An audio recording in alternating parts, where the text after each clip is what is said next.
What is up, everyone? This is your host, Eric Holtzman, and welcome to the Mindful Motion Podcast.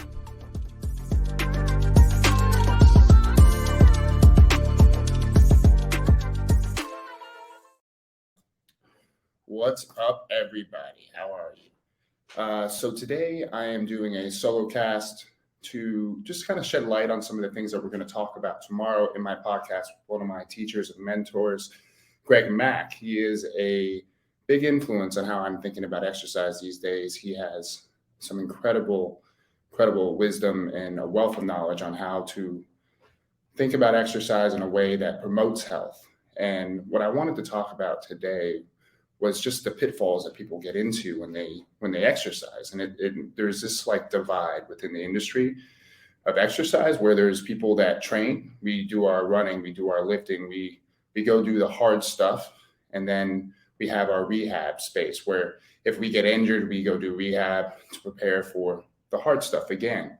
But there's this gap. There's no in between. It's either you're hurt, go do the rehab, and if you're not hurt, let's go push ourselves so that we have to go do the rehab. There's no in between, which is kind of crazy, but it's sort of in line with the health industry and how this healthcare system works. It's very reactionary. It's not preventative.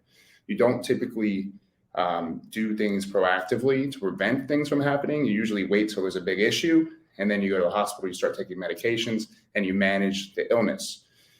We need to start changing the way that we approach health, and as well the way that we approach exercise.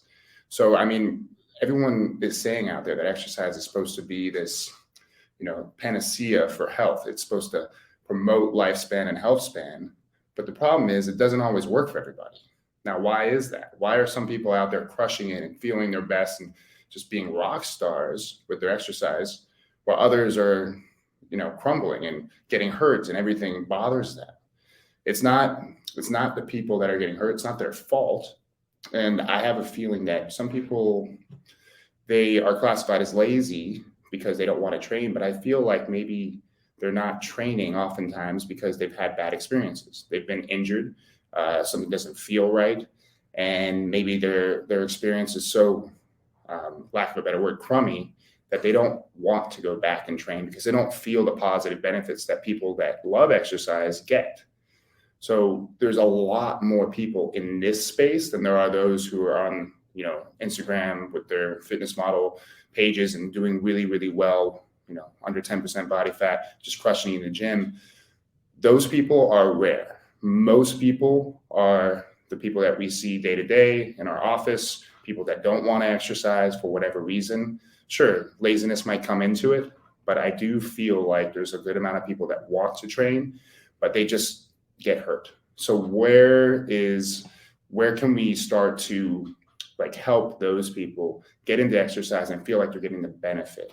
And that's sort of what we're going to be talking about with Greg Mack tomorrow. And I hope you guys join for that discussion because it will be very insightful and he'll be able to bring in concepts and nuances that I'm probably not even aware of, which will be amazing for me to learn. And I hope you guys learn from it as well. But let's go back to this question, why doesn't exercise work for everyone? I think the underlying thing here is that people think of exercise and they have a prepackaged idea of what it's supposed to be. And the problem with doing that is if you do something yourself and it works well for you, it's not likely going to work for 10 other people. Maybe 10 or 20% of those 10 people might be able to do what you do. But the vast majority of people won't be able to do exactly what you do without feeling something different. Maybe it's not a negative different, but for a good chunk of those people, whatever you're doing might injure them. Because we're all at a different level of fitness, but we also all have different types of joint shapes and range of motion and tolerances to force and so on and so forth. So we can't prepackage and pre-can exercise for everyone because that's where people get in trouble. That's where people get hurt.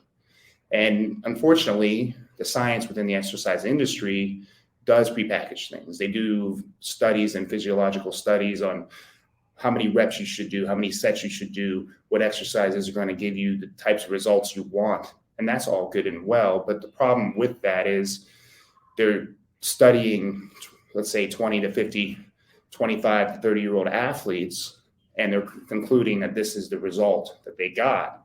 But as we know, most people aren't athletes, and they certainly aren't in that age demographic, which changes everything. So we can't rely on studies like that to give us information. And all the information that most people hear are based on studies like that. And the best study is N of 1, the study of yourself. And so when we think about how we train, we want to try to discover what works for us in a safe and effective way. And that can be a little tricky without any sort of knowledge base to pull from. This is why having a really smart and patient and creative exercise professional can be helpful to navigate some of the trickiness that comes in when we try to exercise and promote health, especially if we have injuries, if we're older, if we don't have a lot of experience in training.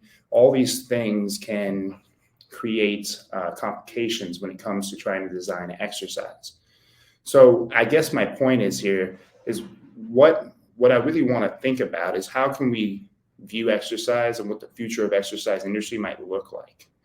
And if we think about the vicious cycle that people go through, and maybe you're one of these people, you start training, maybe you're new to exercise, and you go in the gym and you start working out and things are sort of feeling pretty good, and you start to progress. Maybe you're 8 weeks in, and then all of a sudden you're starting to get some aches and pains, and then now you're starting to feel some discomfort in your joints.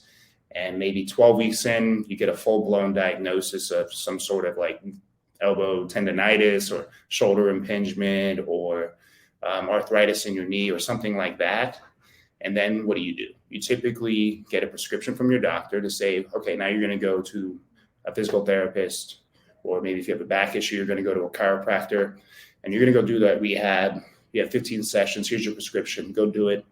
Okay, so you have a diagnosis, you have a prescription, you go to your 15 sessions, and you start to feel a little better. You don't really feel the same discomfort. It might still be there, but you're like, I can work out again. So you go work out again, and you train for another month, 2 months, and you re-injure yourself, the same injury or something different. And you go back to rehab, and you just keep going through this vicious cycle of training, rehab. And this seems kind of silly.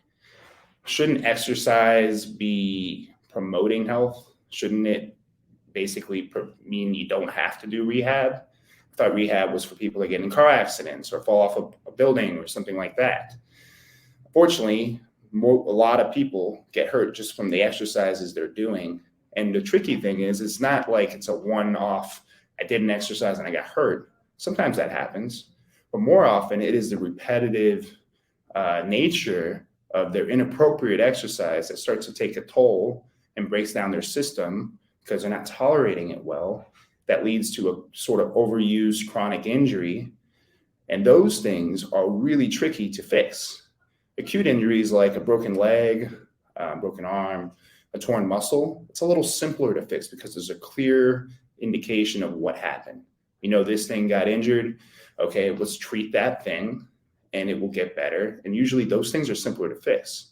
But when we think about a chronic issue that might have taken years to develop due to poor movement patterns, due to inappropriate forces and bad control, they start to take root in your nervous system and they change the way you move. They change the way that you do things.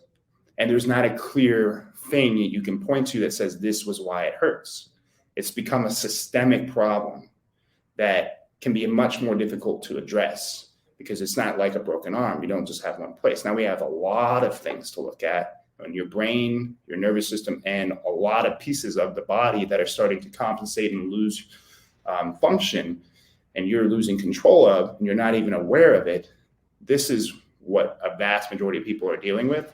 And it's a little more challenging to fix, but there is a solution. But what I'm hoping for, and this is what we're going to talk about more tomorrow with Greg Mack, is that we need to find a way to maybe create something more like a pre-hab training program. And that seems kind of silly, but the idea being when we train, everything we do has intention and every exercise has a purpose, and it's promoting your function. It's promoting your health long-term.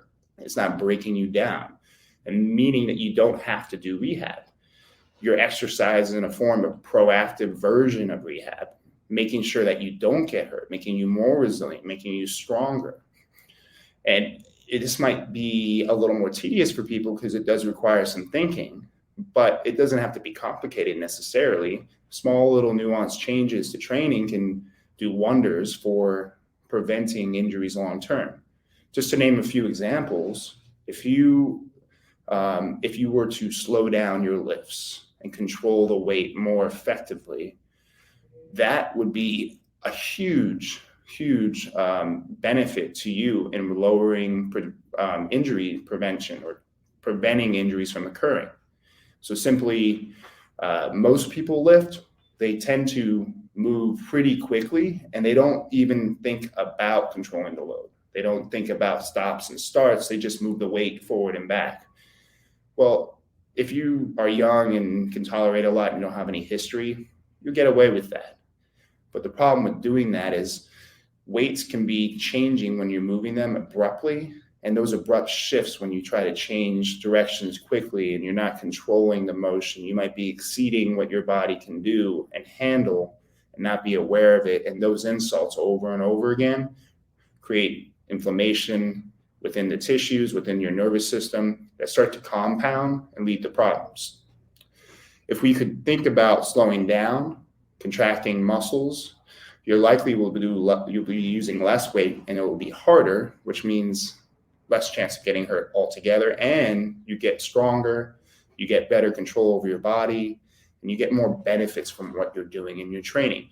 So it's like multiple pluses by thinking of exercise in a way that might be more customized for you, but also thinking of it in a way long-term of how can I train today so that I can train tomorrow, so I can train in a month, so I can train in 2 years and keep my joints healthy, keep my muscles healthy, and make sure that I'm not losing control or function within my system. It's a very different perspective. And I think if people were to start to adopt this and start to think things through a little more, the medical industry would start to look at training, exercise, and personal trainers in a different light. The big issue is that there is no communication within the medical field and the fitness field. They're like two separated places. And the PT, physical therapists, and the chiropractors and the physios are technically in the medical field, even though they are exercise-centric oftentimes. But they don't communicate with personal trainers all that often. And there's some ego there. Maybe they're on their high horse and they've gotten so much education, they don't view trainers as intelligent, so they don't see a reason to do that. But I hope, and what I'm seeing within the industry is that there is a shift. There are more trainers trying to get educated to understand physiology and anatomy to make better decisions. People are becoming more educated, and that is really the big thing.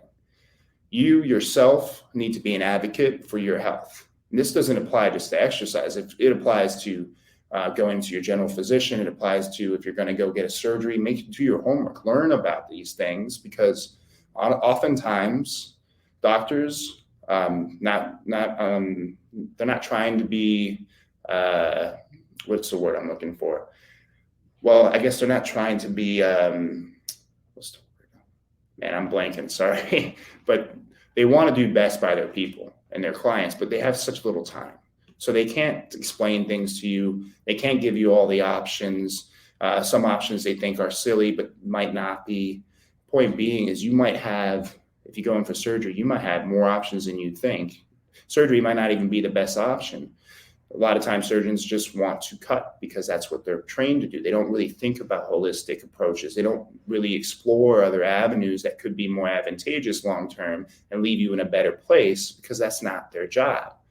So it really is up to you to be your own advocate, to learn about the body, to learn about your body, most importantly, to figure out if you have an issue, what might be the best solution. And personally, from my experience having cervical surgery and other injuries, I've learned very quickly how much a surgery can impact you. And if you need one, it's important. You definitely should get it. Like I had to get it. I would have been paralyzed potentially without it.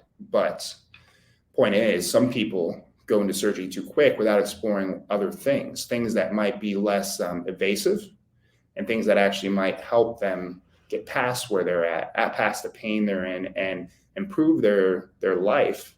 Whereas if they did surgery, or if they do surgery, their life is restricted, and it will never go back to normal. So once you alter your body, it's like that forever. So ultimately, there needs to be, hopefully will develop into being more communication with the medical field and the training field. And that's going to require trainers to be more educated, which I'm seeing that happen slowly and steadily.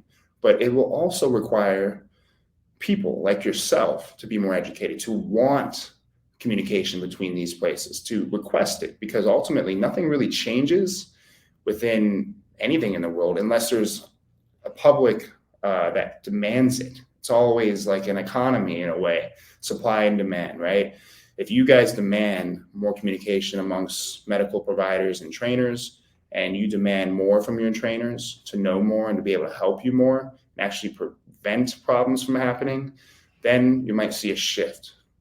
So I guess what we need to see is more of a scientific approach from trainers. And we need to actually start to think about what's appropriate for each person, because there's no reason for people to be getting injured when they train. And I think if you guys understand that training should feel good, exercise should feel good, there shouldn't be pain when you're doing movements. If there is, something's wrong, then making different decisions, maybe altering how you're exercising so that you can continue to do it. The last thing you want to do is put yourself out for 6 months because you hurt your knee and you can't even walk, let alone train. It affects your life in such a negative way. So this is what the sense of the discussion will be with Greg Mack tomorrow.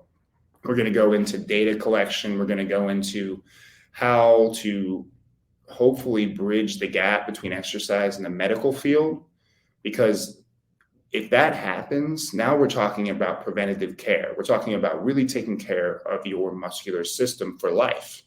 And I'll tell you this, like, I don't know if you've ever heard this before. I never really thought about it, but your muscular system, which some might say is the biggest organ system in the body, it is an organ system. Just like your heart, just like your liver, your skin, your kidneys, it is an organ system. It produces hormones, it helps circulate blood, it does so many things, obviously moves us, stabilizes joints, prevents injuries, it protects you from forces. It is such an important organ system that's often not really thought of that way. And when you start to think of it like an organ system, then you might consider taking care of it in a better way and more meaningful way. You know, we have dentists to check out our mouth and teeth for cavities and cancerous sores to prevent problems. We don't really have a muscle doctor, do we? I mean, really, it's a physical therapist is the closest thing, but what do? They don't really prevent injuries too often. They are reacting to a diagnosed symptom. You got, patellar tendonitis now. We diagnosed it. Now we can treat you for that problem. But why did that problem happen? Was it overuse? Was it even related to the knee, or was it something else going on in the body that caused that to happen? Those aren't the things they do. So you treat the patellar tendonitis, but then you're maybe still have the root problem there, and it just keeps reoccurring. So we really do need some sort of muscle specialist. And ironically, Greg Mack's program is called Muscle System Specialist. He did that intentionally because he realizes, and so do I, that your muscle system needs to be managed by someone. You can't manage it yourself unless you want to spend a decade learning about that. And, it's just like having a doctor manage his own health. He can do that, but it took him 15 years to learn how to do that. And the cool thing about doing it this way is you don't need necessarily a trainer 3 times a week. You can work out on your own and then just go in every few months to someone who understands how to manage your system to check on things that might be breaking down or not operating well, so that you can stay healthy and function at your best. And that's the thing. These things are very nefarious in nature because things will be breaking down as we speak. parts of your body might be not working at their best. You could be losing sensation, you can be losing contractile control, losing endurance, and different parts of your body, right to left. It doesn't happen symmetrically. It doesn't happen in obvious places. And so having someone understand these aspects and then be able to check in with your system and manage it as you go through your exercise process, this is the future of exercise. This is the way to keep your body healthy and prevent injuries from happening. Let's get away from this train rehab cycle, and let's start to think of it more of like a pre-hab training to optimal health, so that you guys can stay strong, vital, resilient, and your whole life, and do all the things you love. Go on those trips, those adventures, play with your kids, grandkids, still be going to the grocery store, walking upstairs, and doing housework when you're in your 90s. That is my goal for you, myself, and everyone who wants to put the work in and grow. So I hope you guys found this valuable, and I hope you all tune in tomorrow for the episode with Greg Mack. It's going to be fun. We're going to dive in deeper on this stuff, talk about a bunch of things, and I think you guys will find it's pretty insightful. So I hope you all have a great rest of your day, and I'll talk to you soon.